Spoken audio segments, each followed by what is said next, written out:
Welcome back to the channel, guys. My name is Gordon. We are back with another video. Today we're talking about a TAO price prediction for the year 2030. This is a big outlook, 5 years into the future, what's going to be happening in AI and crypto. That is what we're talking about today.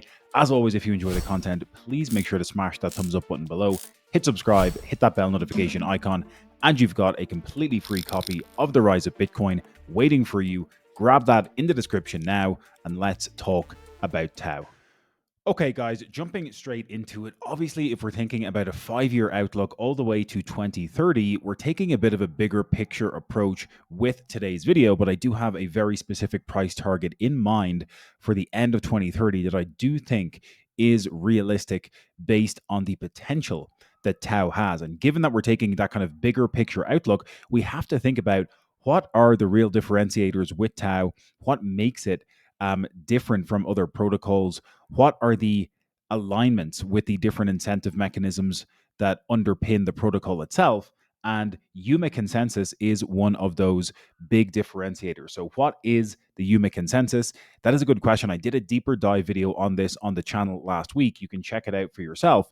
But essentially, Yuma ensures fairness, decentralization, and security in the Bittensor network. Again, lots of mechanisms under the hood here for evaluating all of those miner outputs by all the validators on the network, the validators being the people who are judging those outputs, the miners, the people on every individual subnet who are obviously producing the outputs for the specific subnet. And again, if you're not familiar with subnets, guys, please go back, watch all the other videos on my channel about Bittensor, about subnets. It's going to give you a much better understanding. But the role of validators and miners in Yuma Consensus is very, very important. The miners are the ones producing the output or the quote unquote intelligence to the network. And then the validators are the ones that are ranking the quality of those outputs, scoring those outputs. And then that determines how much yield or how much payout the miners get in terms of the subnet alpha tokens and the TAO that they're earning on a daily and on a weekly basis. So in that last video, I touched a little bit more on how Yuma ensures fairness, decentralization, and security in the network. Obviously, the validators scoring outputs, all of those independent validators, doing that in a decentralized manner, that helps to secure the system using game theory and token incentives. Go back and watch that other video if you want a deeper explanation. But this is why Yuma is enabling Bittensor to challenge centralized AI. We know all of the AI revolution that's happening at the moment. You've got the likes of OpenAI just revalued at a $500 billion valuation. That is $500 billion for a quote unquote startup in the AI space. Now, it's one argument to be made. Are all of these AI centralized companies extremely overvalued? And I know there's a good argument to be made that many of them are wildly overvalued. And what Bittensor is doing with Yuma Consensus and creating that challenge to centralized AI, it is essentially, bringing a new way of doing things with decentralized, aligned incentives for the miners, for the validators.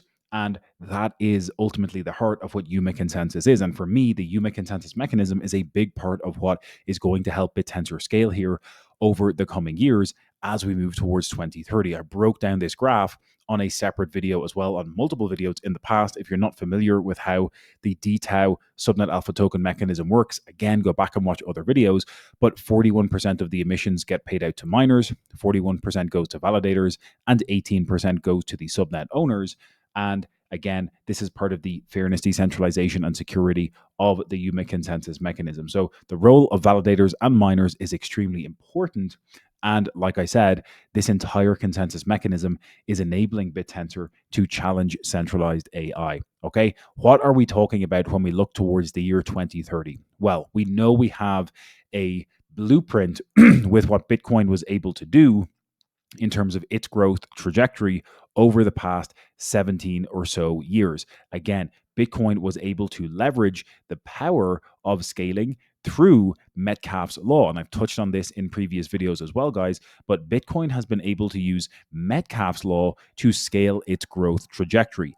Metcalfe's law basically states that the value of a network is equal to the number of users squared, because in any network system, you obviously need to have more users to make the network itself inherently more valuable. Again, the more nodes in the network, the more people that can connect to each other and continue to evolve and grow that network and its corresponding value as a whole. But obviously, Bittensor, with its subnet ecosystem and subnet architecture, has the potential to follow Reed's law. And Reed's law, interestingly, is a more exponential growth mechanism for a network, because V equals n squared with Metcalfe's law is taken to the next level by V equals 2 to the n with Reed's law. And again, Bittensor's value could grow exponentially with V equals 2 to the n because of Reed's law and its network structure of AI subnets. Again, go back and check out all the other videos I've done about subnets. We've analyzed multiple different subnets on the channel. We've spoken with multiple different subnet owners and interviewed them. Check those videos out for yourself. The point I'm getting at here is, if we see Bittensor TAO and its ecosystem following Reed's law instead of Metcalfe's law, that means we should and could see a more exponential growth curve for Bittensor TAO compared to Bitcoin. So the pink line on this chart demonstrates or represents the trajectory of a network that follows Metcalfe's law, which in our example is Bitcoin. And as you can see here, there gets a certain inflection point with Reed's law and the network of network effect, where it goes more exponential in terms of its growth. And that is the kind of bet that I'm making here when I'm thinking about Bittensor TAO. Its architecture of network of networks with subnets, and the fact that we could be approaching an inflection point here in the next 5 years as we move towards 2030, where we get that exponential growth curve effect with Reed's law because of the underlying architecture of the network as a whole. That is the main point I'm getting at here.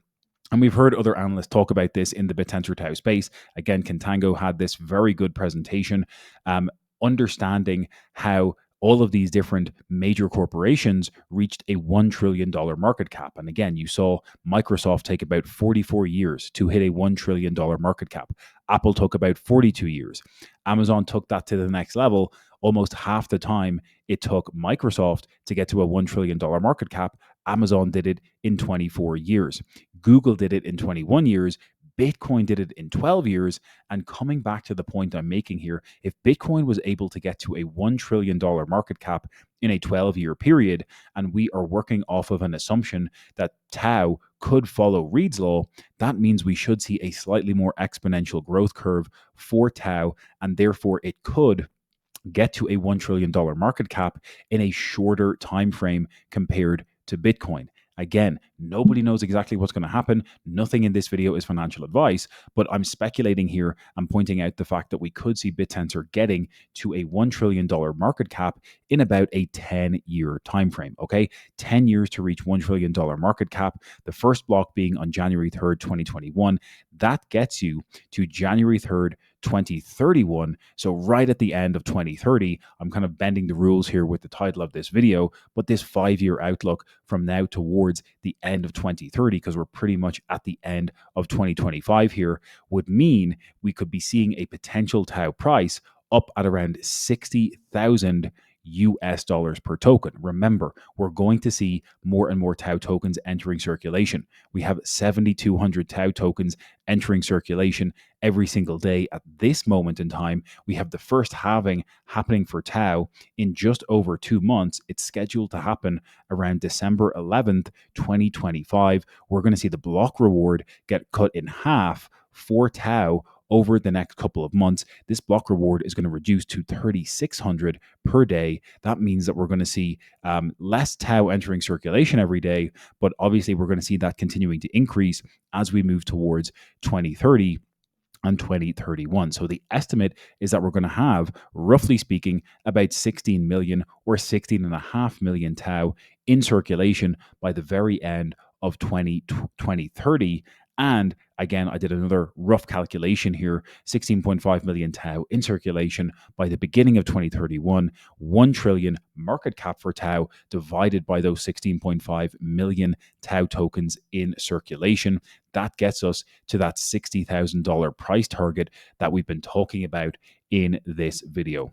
So hopefully that's giving you some additional context, guys. I broke this down in a separate video on my channel a few months ago regarding how much TAO you might want to be owning today to ensure that you could be a millionaire if we get to that $60,000 price target by around 2030, 2031. And 12 TAO today, staking with about 6% APY, will get you to 17.02 TAO by 2031, and 17 TAO times 60K gets you to just over that $1 million target. Now, I know these numbers sound extremely high at this moment in time when you're looking at the price of TAO being $330 or whatever it's at today. But remember, Bitcoin was once at that $100, $200, $300 mark as well. And it would have sounded ludicrous to talk about us getting to 120,000 where the price is at today.